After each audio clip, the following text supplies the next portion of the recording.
Let me hear you say, please, please me, baby. Turn around and just. Hey guys, welcome back to your girl's channel, Gigi's Reality. I'm your girl Gigi. Like, woo! A lot happened on 90 Day Fiance, so I'm gonna try and run through this real quick. Before we do, please hit that subscribe button, join your girl's fam. Alright, let's open up. Let's get done with Pal and Russ because not too much happened with them. Basically, they're back in Miami because Russ obviously was not gonna convince Pal to make it back to Oklahoma. That bitch was like, nah, like it's not happening. So he's back in Miami. They're doing this, doctor checkup because she has this rare blood type that can affect it. So she does the shots to basically keep them from poisoning each other. I didn't even know something like that existed, so it was very interesting to see, that happening. Obviously she's very nervous with having this baby with the miscarriage, and this kind of brought them closer, and they're very, like loving of each other. Russ at this point has given up on the Oklahoma thing. He's like just wants to be there for Pal. He says, if being in Miami makes her happy, then that's what I'm gonna do because I don't want to stress her out. Now, right now, that's gonna be okay, but he's gonna start resenting her for sure. Because he's always being the one bending for Pal. It might be okay right now, but that shit gonna pop up later on in their relationship. So Jay and Ashley is back in New York still, recovering from her wild night out, and her friends are sitting there having breakfast, hungover as fuck.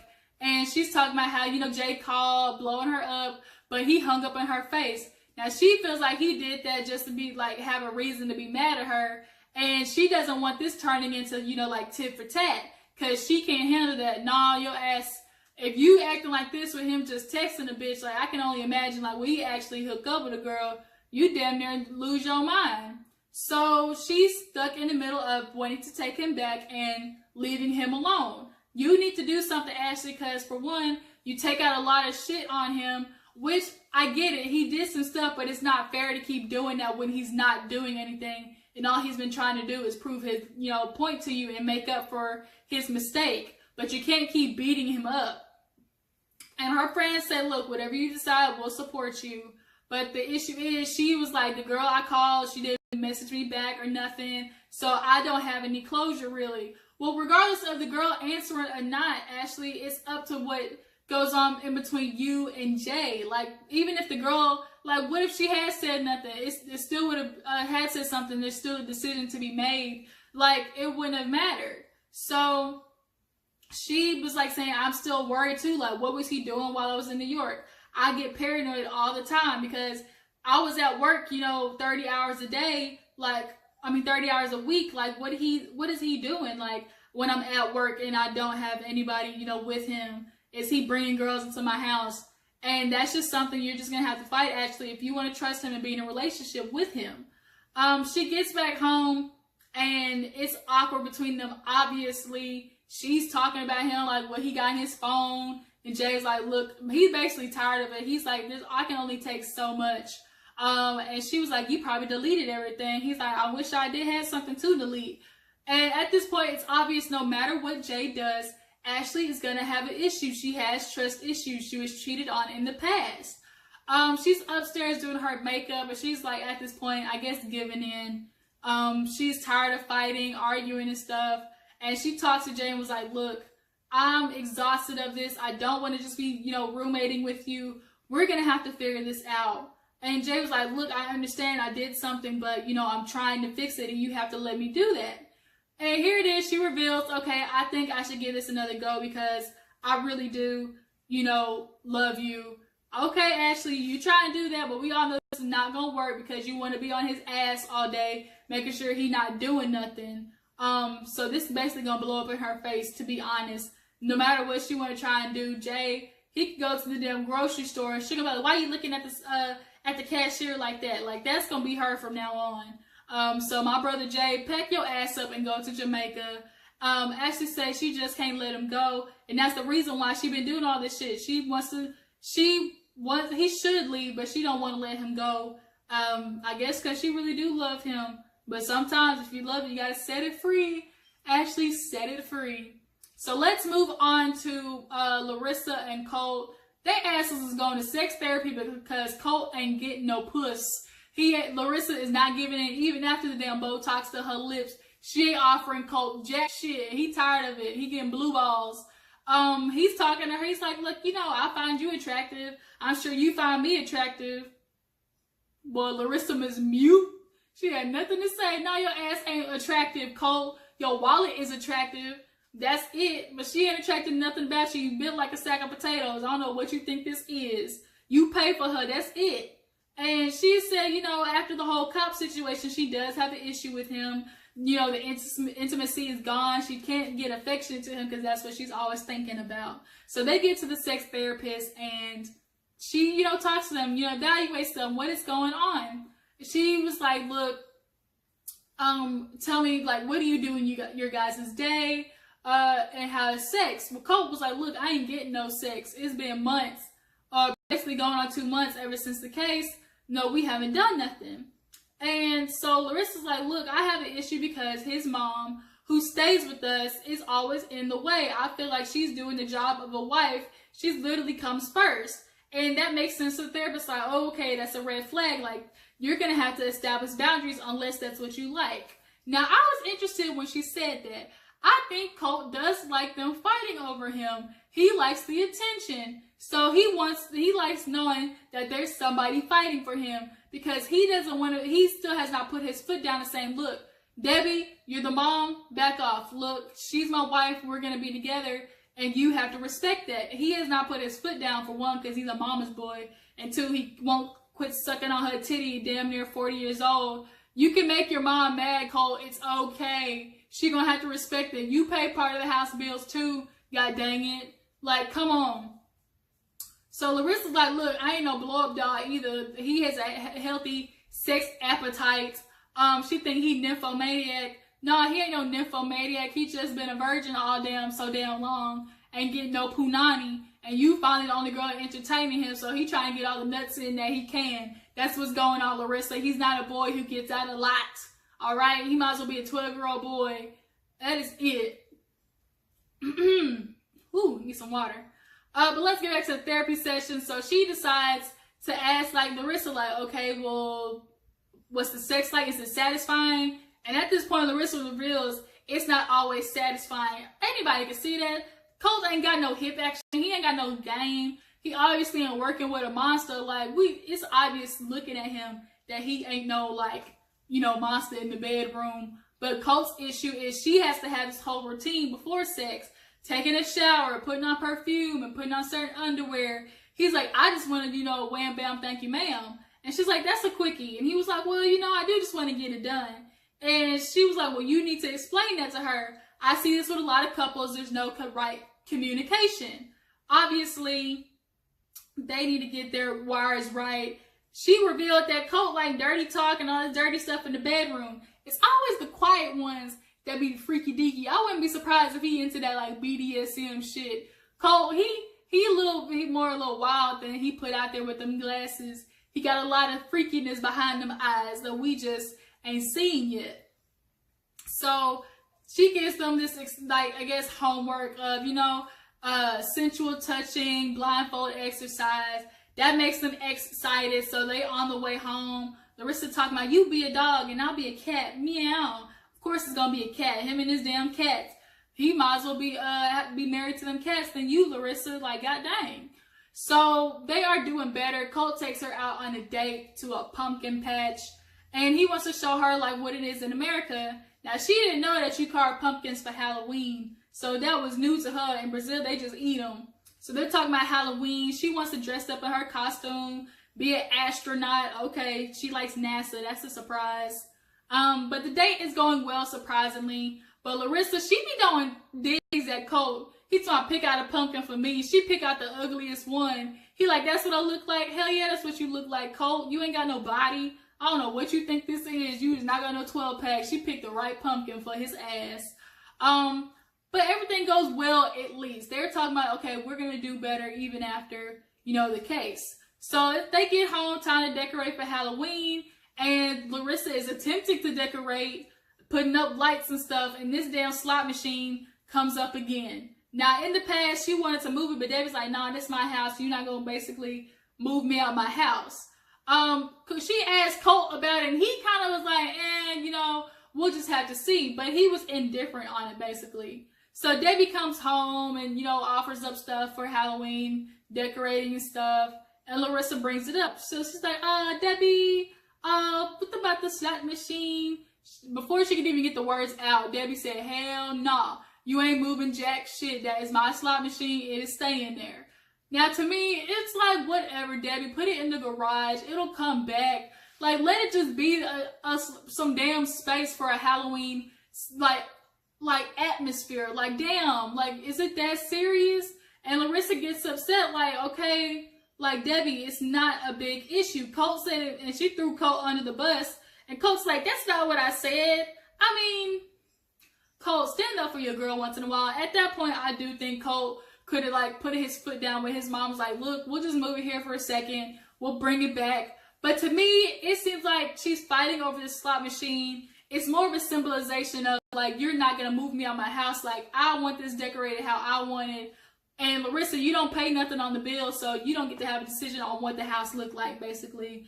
That causes a fight between them two. Colt don't know how to referee them because he can't pick a side because the other one going to be mad.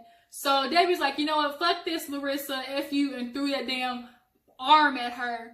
And then Larissa had the nerve to be like, if that hit me, bitch, what? You gonna call the police? You see what happened last time? Girl, quit playing. You is not ready to do nothing if that shit hits you. You just gonna have to take it as an L. So let's move on to Pedro and Chantel. These two assholes. Chantel, she and Pedro still haven't talked. So she hits up her friend Obed that's in the DR. Now, Obed actually said while he was there, he saw Pedro and was surprised that Chantel wasn't there. Now, she gives him the download of her not going and him wanting to be there by himself. And he was like, that's crazy. Basically what everybody else was thinking. She was like, man, like, what am I supposed to do? He's like, girl, you better come down here. Now, the tea was spilled from Obed because he revealed that he used to be a close family friend to them. And he was actually dating another girl from America, I believe. And the sister and mother were getting money from them, like, in the relationship and using it to buy stuff. I would be pissed off, too. Obed was like, he cut that, like, shut that shit down. They got mad and basically broke him and the girl up. Like, if that ain't more telling than anything. So now Chantel is like, okay, maybe my family is right. Maybe they are, like, using me. I think Pedro does love Chantel, but the sister and mother understand the advantage that Pedro has with being with her, and they manipulate him on that. They absolutely take advantage of the fact that he's with her. So Obed, he's like, look, bring your ass down here and I can explain everything else to you. So she wants to go out with her friends just to forget everything, get out of the funk. Her and her sister go out. Where was the memo, the clothes memo? Half y'all was in jeans and a tee, other half y'all was dressed up. Now Chantel reveals some more stuff, the fact that Pedro is using the savings account to take his ass to DR. I don't think so. No ma'am, no ham, no turkey. You was not going to use my savings as well to take your ass to DR and then not tell me what business you doing. It don't work that way. And old girl is right. You better quit putting money in that account and get your own. He gonna have to, like, figure this shit out by himself. And so she's like, I've been thinking about going to the DR. And basically her friends convinced her to say, call him like, look, I'm going whether you like it or not. And I absolutely agree with that. Take your ass to DR. Whether it's gonna work or not, that's the issue. So she started dancing and stuff, y'all. Chantel ain't got no fucking rhythm. Y'all see the way she was dancing? I ain't never seen the likes of it. How you gonna be around all them girls and can't pick up not a lick or rhythm? I just can't. So the next day, I guess she calls Pedro and tells him about, you know, the coming to the DR. Now his automatic response was to say, hell nah. I mean, she called him out, I miss you and stuff. Homie didn't even say I miss you back. Like, damn, he is literally 1 foot out the door. Like, Pedro is ready to go. But she breaks it to him like, look, I'm coming. He's like, wait, no. He looked so damn lost, he didn't know what to say. He's like, no, you stay in the U.S., I stay in Brazil. This was supposed to be my time. And she was like, look, I don't know what's going on down there. We need to talk things out for our marriage, and that's it. And Pedro, he's steady fighting like, I can't believe she doing this. And Chantel hung up on that Negro face real quick. He just was baffled, didn't know what to do. So now he got to tell his sister and mother what's going on. So he go to them and was like, I got some news. Chantel coming. Boy, both of their faces dropped. They might as well have seen a ghost. The mother's like, okay, why is she doing that? She didn't understand. She love you. She needs to let you have this time, you know, on your own. I would agree with that if it wasn't no fishy shit going on, mama. Your son is playing games. He playing games with her money and her relationship with him. And it came time to ask where Chantel is staying. Both of them hoes said absolutely not here. Now my issue with that is Pedro pays the fucking bills for that house, so he should have a say in whether or not her ass stay there or not. But y'all ain't putting in nothing. He bought the furniture, the house, damn silverware. Like, y'all ain't gonna tell that man who can stay in his own house, because that really is his house. And the sister was going in on Chantel, and Pedro had to stop it. For him, it was an issue because he's like, look, y'all see the way her family treats me. I don't want to be like that. We are better than that. I can agree with him on that point. Like, he doesn't want it to be basically tit for tat when it comes to the families. He gets upset, goes in his room. The sister's still kind of going in, but he's like, look, drop it. We're going to have to figure it out. Andre and Elizabeth, they kill me, okay? They really kill me. Elizabeth goes to see her father, and they're at this is the first time she's really seen him since borrowing the money. And it's basically awkward between them two. Everything's going fine, but he's like, get to the point, like, what's going on with y'all? She tells him about the move, like, it's very stressful, and he's just like, look, you moved out of a free house for what?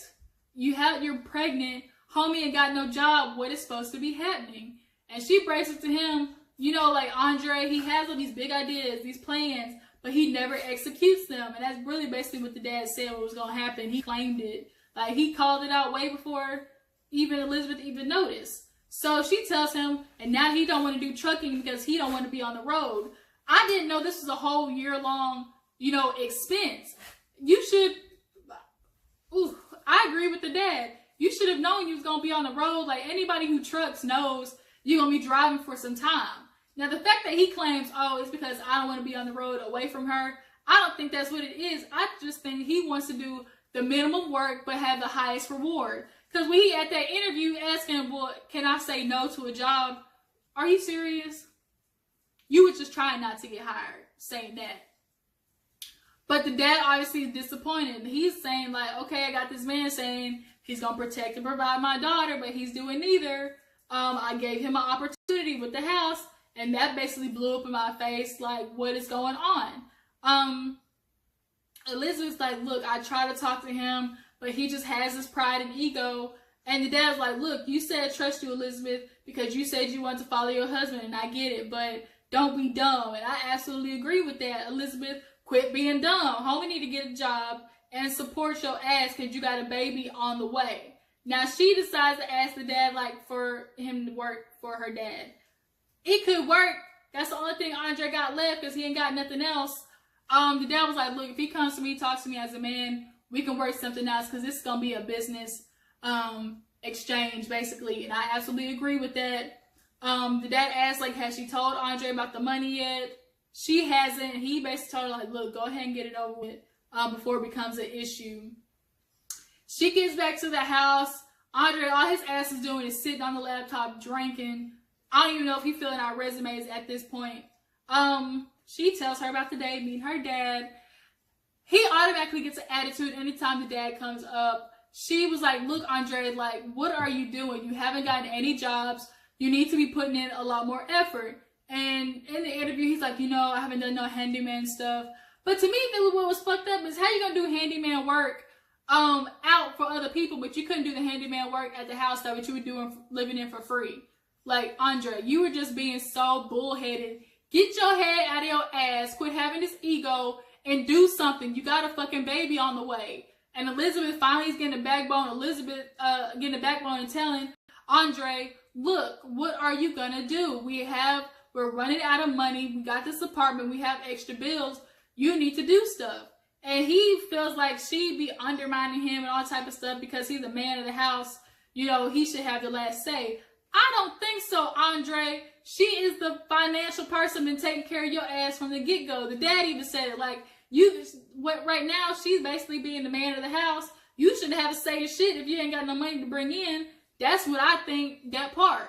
So Andre tells her, you know, I'm going to do stuff, and if I tell you I'm going to do something, that should be it. Okay, whatever. So she basically tells him, look, you can work for my dad. He automatically goes into a tizzy, like, hell no, I'm not doing it for your dad to be able to hold it over me. It's not happening. She tells him, look, get over your pride and ego. We got shit happening. You got diapers, formula, all that type of shit to pay for, Andre, and you ain't doing it, okay? Find something. Hell, even if you gotta work at McDonald's, something is better than nothing. And he don't realize that. And he talking about, I didn't realize it was this expensive in America, and all you foreigners think, oh, it's easy life over here, but shit is expensive over here. America ain't playing no joke. We literally got the poorest middle class, hell, in the world. So shit is real over here. You got literally work hard for nothing over here. And I think Andre, when he did that trucking, he thought it was going to be all this money for a little bit of driving, and then realized it wasn't that. He got high expectations. See, his problem is he want to start at the top without working his way up. And it don't work that way, Andre. Get your shit together. Ooh, I just wanted to punch her in the fucking throat. Let Andre do that. And then she brings up the pregnancy, and he calls it terrorizing. She's like, you know, you need to find something while I'm pregnant. He's like, don't you terrorize me with your pregnancy. Skirt.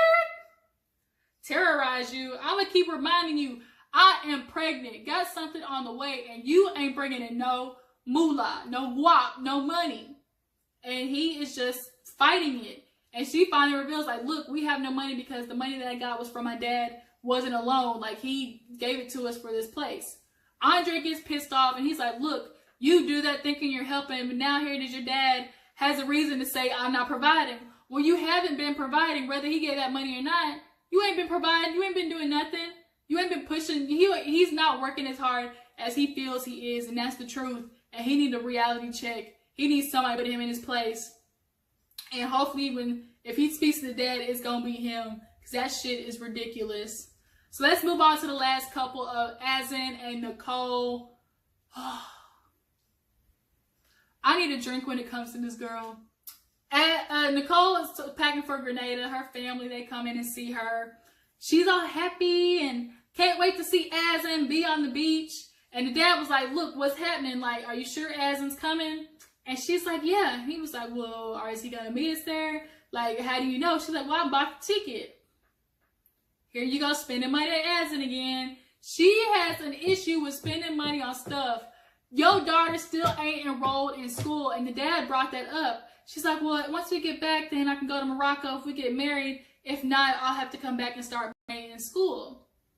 It's a couple of months.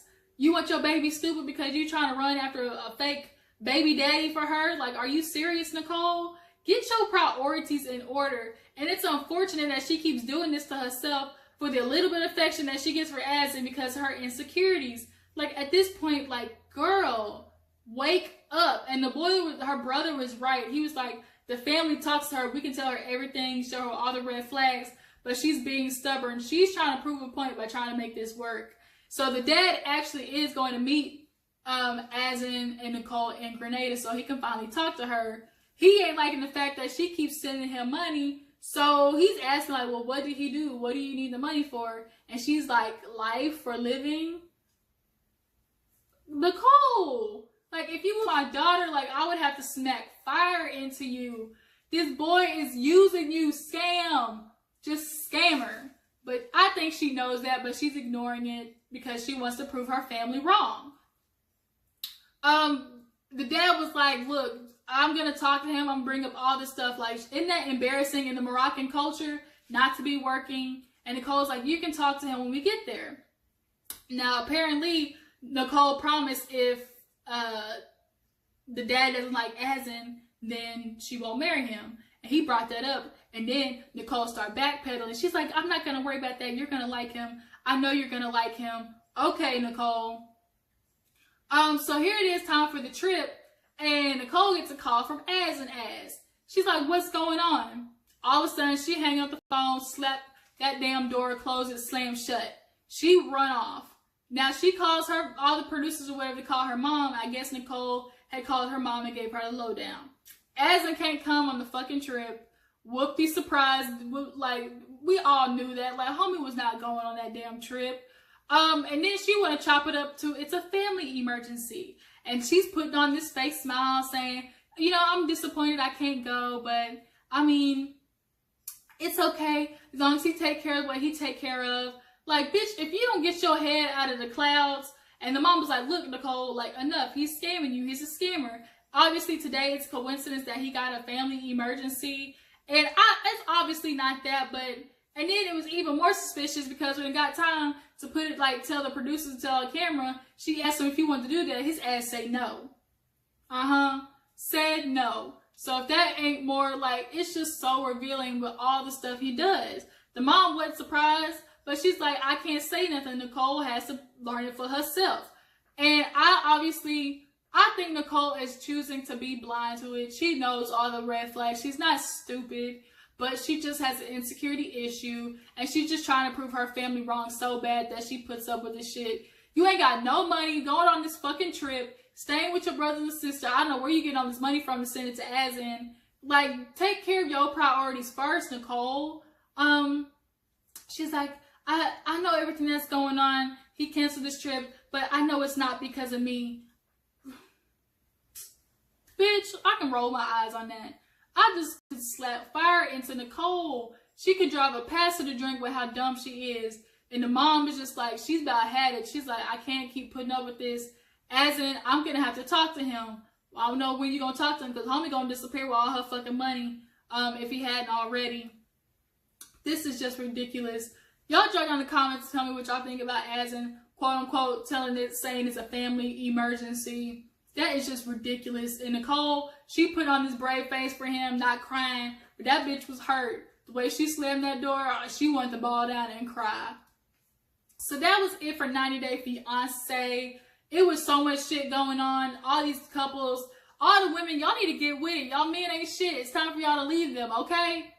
So tell me what y'all think. Do y'all think Ashley should let Jay go? Or is this a tip that they gonna have together? Is it gonna work?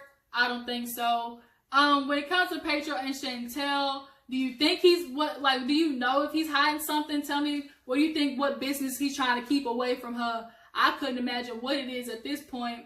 But that was it for this episode. Thank you guys for tuning in. Please like this video and subscribe to your girl's channel. Alright guys, I will see you on the flip side. Deuces.